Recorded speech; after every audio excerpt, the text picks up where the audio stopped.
नमस्कार मित्रों, मैं सम्मिलित हूँ श्रीकांत तेलंग जयपुर से। अपना पन्ना, अपनी बात एक विचार के पृष्ठ के लिए और संयुक्त रूप से चलने वाले पटल मेरी लकीरें मेरी कविताएं, साहित्यिक और सांस्कृतिक समूह जयपुर राजस्थान। आज मैं आपके साथ इस पटल पर उपस्थित हूँ। इस पटल का संस्थापक अध्यक्ष और हमारे साथ सहयोगी कार्यकारिणी में डॉक्टर रघुनाथ मिश्र सहज जो कोटा से हैं, वो विशिष्ट संरक्षक के पद पर हैं। मैं संस्थापक अध्यक्ष श्रीकांत तेलंग, डॉक्टर इंदिरा गुप्ता यथार्थ कार्यकारी कार्यशाला अध्यक्ष, डॉक्टर यति शर्मा कार्यकारी कार्यशाला अध्यक्ष, डॉक्टर वर्षा खन्ना कार्यकारी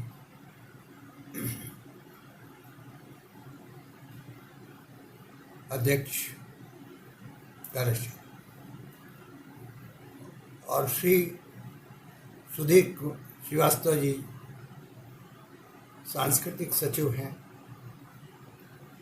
और इस पटल के कार्यशालाओं के और पटल के संयोजक के रूप में श्री रविंद्र गोस्वामी जी सह संयोजक, आदित्य भट्ट जी और निवित्तक। आप सबके प्रयास से निरंतर कार्यशालाओं का जो एक क्रम लगा हुआ है,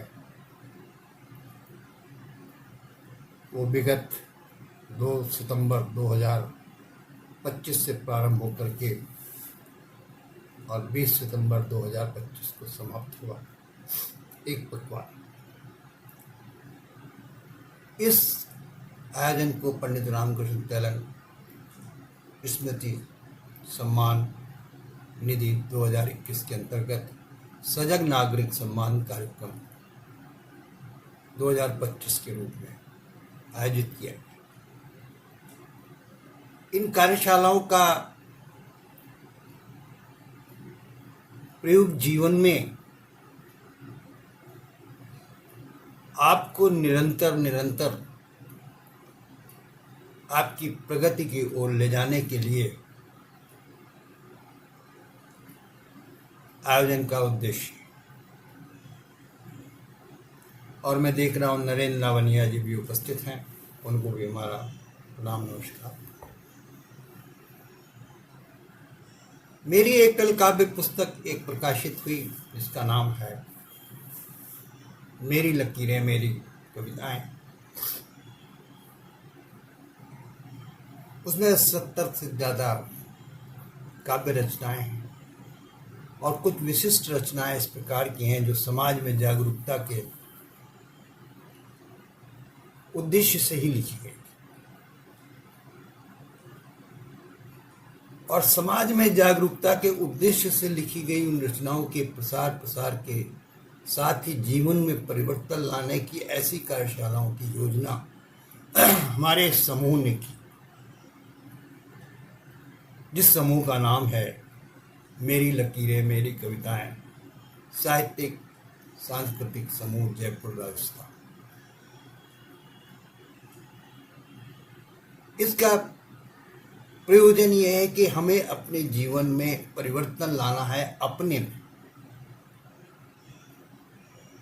समाज के परिवर्तन में आपका योगदान है और आपके योगदान से समाज में परिवर्तन आता है और जब समाज में परिवर्तन आता है तो प्रदेश में परिवर्तन आता है और प्रदेश में परिवर्तन आता है तो देश में। और इस समय डॉक्टर सुषमा नैयर जी महेश शर्मा जी और नरेंद्र नावलिया जी इस ऑनलाइन कार्यक्रम को भी देख रहे हैं। तो विगत दिनों 2 सितंबर से 5 सितंबर तक चलने वाली कार्यशाला शिक्षा पर आधारित थी। उसका विषय था भारत में शिक्षा की मूलभूत आवश्यकता। बहुत अच्छे ढंग से लोगों ने अपने विचार रखे। समाज में शिक्षा की क्या उपयोगिता है उसकी बात पटल पर आई, विचार रहे, और हम सब उन गुणी जनों के जो विचार थे सुन करके प्रभावित हुए। उसी क्रम में अगली कार्यशाला पर्यावरण से संबंधित थी। पर्यावरण बचेगा तो जीवन बचेगा। बहुत सुंदर विचार इस कार्यशाला में आए। पर्यावरण बचेगा तो जीवन बचेगा। आज की जीवन शैली में, नवीन जीवन शैली में जिस तरह से हमें जीवन अपने जीने के लिए साधनों की आवश्यकता पड़ती है, उसमें एक प्रोडक्ट ऐसा है जो हमारे जीवन को प्रभावित भी करता है। उसका नाम है प्लास्टिक। प्लास्टिक जो है आपके लिए सरल है, सुगम है, कैरिंग है, लेकिन उसके दुष्प्रभावी, दूरगामी प्रभाव जो हमारे शरीर पर, हमारे पर्यावरण पर पड़ने वाले हैं, उस बृहद कार्यशाला में बहुत से लोगों ने इस जीवन शैली को स्वयं बदलने के लिए प्रयास करने का प्रयोजन बनाया।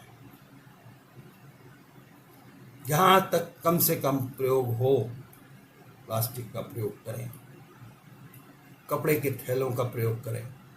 लेकिन जीवन शैली ऐसी है कि यहाँ पर पैकेजिंग इंडस्ट्री के द्वारा बहुत से प्लास्टिक वेस्ट बनाए जाते हैं, और प्लास्टिक वेस्ट से जब उनका संवर्धन नहीं होता है तो जीवन में दुष्प्रभाव और पर्यावरण प्रभाव पड़ता है। ऐसे विचारों को लेकर के एक कार्यशाला हमारी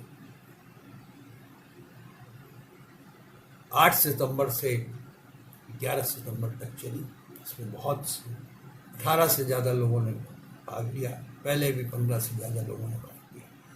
और आज इसी क्रम में हमारी एक तीसरी कार्यशाला जिसका नाम है हिंदी दिवस पे हिंदी संवर्धन कार्यशाला। इस पटल का निर्माण इस उद्देश्य से किया गया है कि हमें साहित्य के माध्यम से, साहित्य के लोगों के समूह के द्वारा अपने जीवन शैली में परिवर्तन लाने का एक प्रयोजन स्वयं में ढूंढना। किसी की रचना, किसी का विचार, किसी का उद्देश्य अगर हमारे जीवन में परिवर्तन ला सकते हैं तो हम उसके लिए इस पटल के माध्यम से स्वागत करते हैं। और जीवन शैली में बदलाव लाना ही चाहिए। एक ढर्रे पे चलते हुए जीवन में अगर आपके जीवन में परिवर्तन लाने की आवश्यकता है तो आपको स्वयं में परिवर्तन लाना ही चाहिए। बहुत से विषय इन कार्यशालाओं में उठाए गए। बहते हुए जल की समस्या, जहाँ नलों में पानी बहता रहता है वो समस्या, उसको बंद करना, जल संरक्षण की कार्यशाला,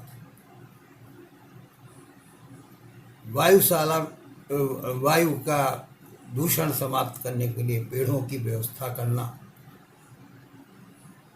ये कार्यशाला का उद्देश्य। पर्यावरण संतुलन में इस तरह की कार्यशाला इसीलिए रखी है कि अगर हम जीवन में वृक्ष लगाते रहेंगे तो हम उस चीज को संभाल लेंगे। और आज आपकी उस पर्यावरण की कार्यशाला के बाद ऐसी ही विभिन्न कार्यशालाओं का आयोजन हमारी इस टीम द्वारा किया जाएगा।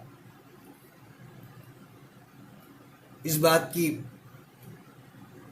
चेष्टा इस पटल से है कि मेरी लकीरें मेरी कविताओं का जो एक समूह बना है वो पर्यावरण नहीं, सभी तरह की कार्यशालाओं से जीवन में परिवर्तन लाने की विचारधारा को बदलने का एक प्रयोजन।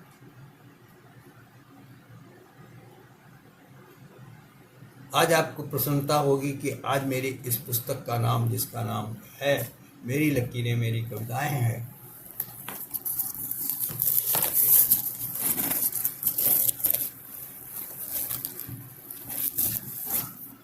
मेरी लकीरें मेरी कविताएं हैं, इस पुस्तक का इसका आज विमोचन भी कार्यक्रम संपन्न हुआ है। बरेली के एक साहित्यिक समूह द्वारा आज इस बरेली में इसका संपन्न हुआ है। मुझे जाने का निमंत्रण भी था, लेकिन मैं अपनी स्वास्थ्य परिस्थितियों के साथ वहाँ जा नहीं सकता। और आपसे अनुरोध है कि ऐसी कार्यशालाओं में खुले तौर पे अपने विचार रखिए, राजनीति से प्रेरित होकर मत रखिए। समाज में उन चीजों को कैसे हम अपने लिए बदल सकते हैं, क्योंकि बदलना हम ही को है, बदलना अपने आप को है। और उस बदलाव से हमारे जीवन में जो परिवर्तन आएगा वही इस कार्यशाला का उद्देश्य है। छोटी से छोटी चीजें, शिक्षा के अभियान में किसी को अगर हमने एक पुस्तक दी है तो वो हमारा शिक्षा अभियान का एक अंश है। किसी को आर्थिक सहायता देकर के उसका बस्ता और स्कूल की फीस दे दी है तो वही हमारा इस कार्यक्रम का उद्देश्य है। बहते हुए जल में निरंतर जल बह रहा है टोटी से, तो उसमें टोटी बदल दिया है आपके सहयोग से, तो वही आपका सहयोग।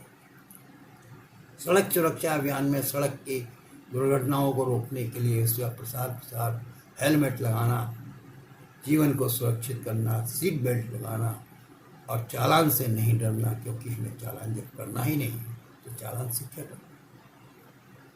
ऐसे विषयों को लेकर के और नशा मुक्ति के विषयों को लेकर के अब कार्यशाला कल 15 सितंबर से प्रारंभ होने जा रही है। तो आदरणीय, इन सब कार्यशालाओं में आपने बहुत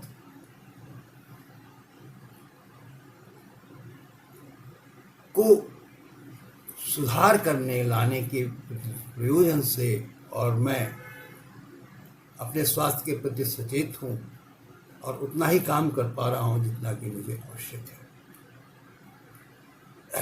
मेरी टीम, मेरी सहयोगी लोग इन सब कार्यक्रमों को संभाल रहे हैं, जो कि 20 सितंबर के तक चलेगा। उसी क्रम में आज हिंदी की संवर्धन कार्यशाला का समाप्त का दिवस इस पटल का है। 12 सितंबर 2025 से प्रारंभ हुई और 14 सितंबर 2025 तक हुई। इस बार मैंने अभी घोषणा के बाद किसी को भी अध्यक्ष का भार नहीं दिया। हमारे समूह के कार्यकारी अध्यक्ष डॉक्टर इंदिरा गुप्ता यथार्थ हैं, डॉक्टर यति शर्मा जी, डॉक्टर वर्षा खन्ना जी और सांस्कृतिक सचिव आपके सुधीर श्रीवास्तव जी, साथ ही श्री रविंद्र गोस्वामी जी जो इस पूरी आयोजन के संयोजक हैं, और सह संयोजक आदित्य भट्ट और ये पूरी टीम आपके साथ आपके उस कार्यक्रम में सहयोग कर रही है जिसका नाम है सजग नागरिक सम्मान कार्यक्रम वर्ष 2025। तो आज हिंदी की कार्यशाला में बहुत से लोगों ने अपनी अभिवादन, अपनी प्रस्तुति दी, और हिंदी की दिवस आज क्यों मनाया जाता है इसके विषय में कुछ अंश आपको पढ़ करके हम आपको अवगत कराना चाहते हैं। 14 सितंबर 1949 को भारत के संविधान को राजभाषा ऑफिशियल लैंग्वेज प्रदान की गई। भारतीय संविधान के भाग 17 में अनुच्छेद 345-351 राजभाषा का प्रावधान किया गया। संविधान की 8वीं सूची में बाह्य भाषाओं का प्रदान की, जो निम्न है: असमिया, बंगला, बोडो, डोगरी, गुजराती, हिंदी, कन्नड़, कश्मीरी, कोंकणी, मैथिली, मलयालम, मणिपुरी, मराठी, नेपाली, उड़िया, पंजाबी, संस्कृत, संथाली, सिंधी, तमिल, तेलुगु और उर्दू। संविधान के अनुच्छेद 343, 344, 346, 47, 48, 49 और 51 तक यह परिवर्तन होता रहा और हिंदी भाषा को राजभाषा, राष्ट्रभाषा के नहीं, राजभाषा के रूप में इसको सम्मिलित किया, क्योंकि कामकाज की भाषा पहले जो है हमारे स्वाधीनता दिवस से पूर्व उर्दू और अंग्रेजी हुआ करती थी। सने सने उर्दू और अंग्रेजी को कार्यालय की भाषाओं से हटा करके हिंदी एक परिमार्जित भाषा के रूप में दी गई और उस दिए गए प्रयोजन के अनुसार आज 14 सितंबर 2025 में भी आज हम हिंदी दिवस के रूप में इसको मनाते हैं।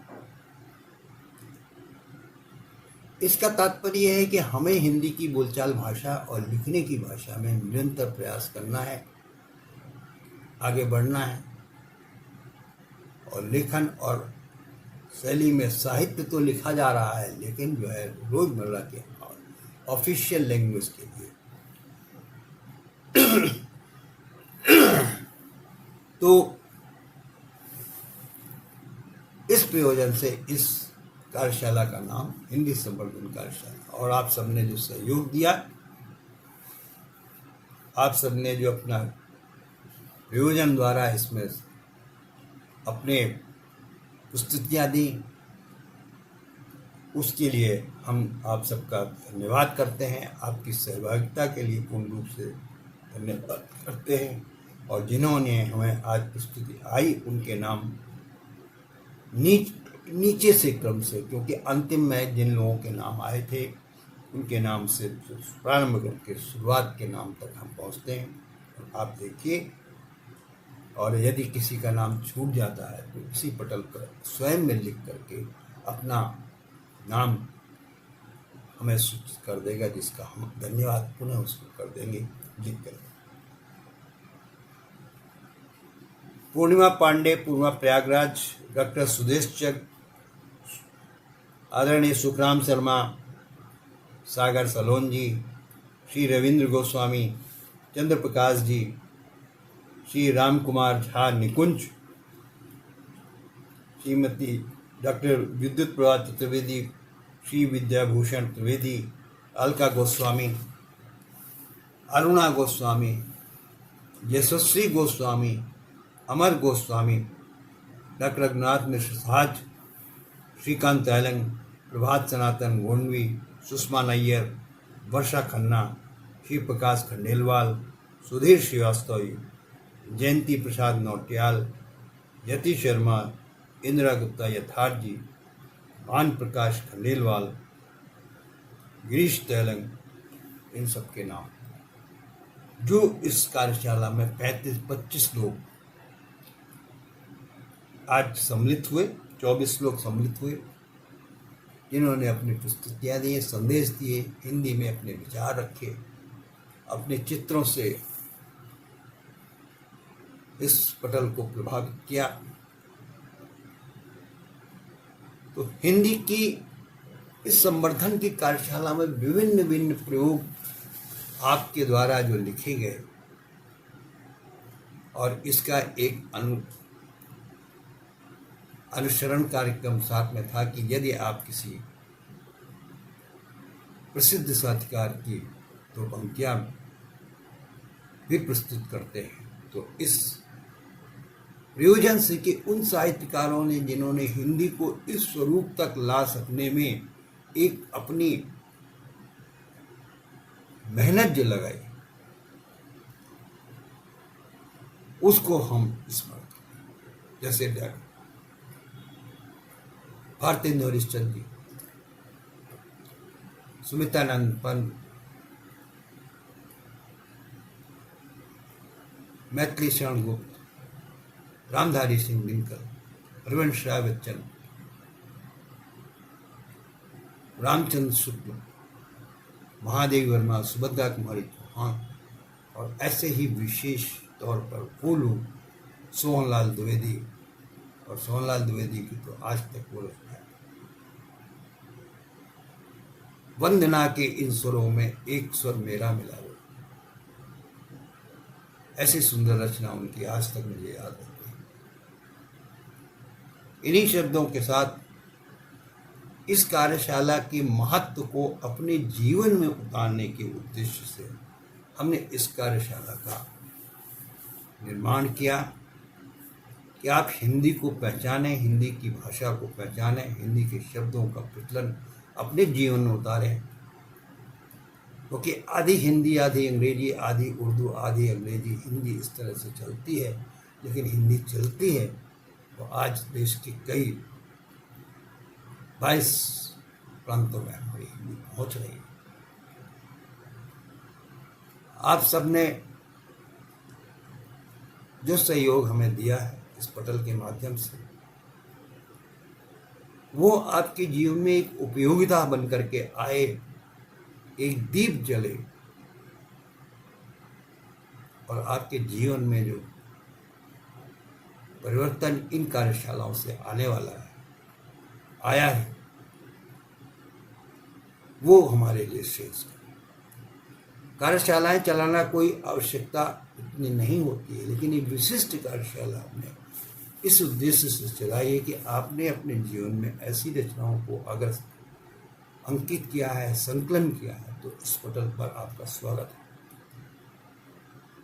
नशा मुक्ति की कार्यशाला में जब हम गुटखे का प्रयोग करके अपने जीवन को बर्बाद करते हैं, तब सोचते नहीं हैं, लेकिन जब हम ऐसी ध्रुव स्थिति में पहुंच जाते हैं तब मुझे याद आता है हमें नशा मुक्ति छोड़नी चाहिए। सड़क दुर्घटना में एक चूक के कारण हमारा जब स्वास्थ्य खराब हो जाता है, हमारा जीवन चला जाता है, तब हम सोचते हैं। जहाँ पर जल की व्यवस्था नहीं है, पानी की कमी है, वहाँ पर हम निरंतर अपने पानी को बहा करके उस जल संरक्षण में सहयोग नहीं कर रहे हैं, तो ऐसी कार्यशाला भोजन की बर्बादी को रोकना है। नाइट की पार्टियों में इतना अत्यधिक भोजन बर्बाद होता है कि आप उसकी कल्पना करें तो कितने ही लोग भोजन कर सकते हैं, लेकिन जहाँ भोजन नहीं है लोगों के पास, वहाँ वो भोजन पहुँच जाए। ये किसानों की समस्याओं को लेकर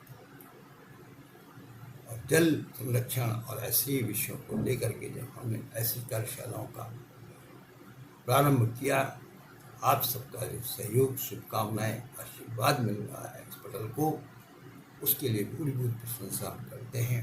हमारा स्वास्थ्य बहुत अच्छा नहीं है, फिर भी हम आपके साथ जुड़ने की कोशिश इसलिए कर रहे हैं कि आपके दायित्वों में हमारी वो सहयोग जो मिल रहा है वो आप हमें प्रभावित करते हैं। इन्हीं शब्दों के साथ आज के इस आयोजन में हमने इस कार्यशाला की घोषणा की थी और समाप्ति भी अब मैं स्वयं करूंगा, क्योंकि इन कार्यशालाओं में अध्यक्ष और सचिव हुआ करते हैं, लेकिन जब आप स्वयं ही ऐसी कार्यशालाओं के अध्यक्ष और सचिव होंगे तो आपको महसूस हो कि हमारा दायित्व है। इसलिए मैंने इस चीज़ को इस बार इंगित किया कि हिंदी हमारी बोलचाल की भाषा है, उसको संवर्धन कीजिए, आगे बढ़ाइए, देश में जगह जगह जाइए जहाँ पर शर्माना नहीं है, हिंदी में बोलना है। आज तो हमारे प्रधानमंत्री नरेंद्र मोदी जी स्वयं भी हिंदी में भाषण देते हैं विदेशों में। उसी तरह से मुक्त भाव से हिंदी में लिखिए, पढ़िए और समझिए। और अब हमें इस बात से इजाज़त दीजिए कि हम आपकी अगली कार्यशाला की घोषणा कल सुबह करेंगे 9 बजे के बाद, और 9:30 बजे डॉक्टर इंदिरा गुप्ता यथार्थ जी उस घोषणा के अनुसार नई कार्यशाला की वो प्रारंभ करेंगी। उसका नाम है नशा मुक्ति से जीवन को बचाना। इन्हीं शब्दों के साथ धन्यवाद, नमस्कार। पुनः मिलेंगे आपको इसी पटल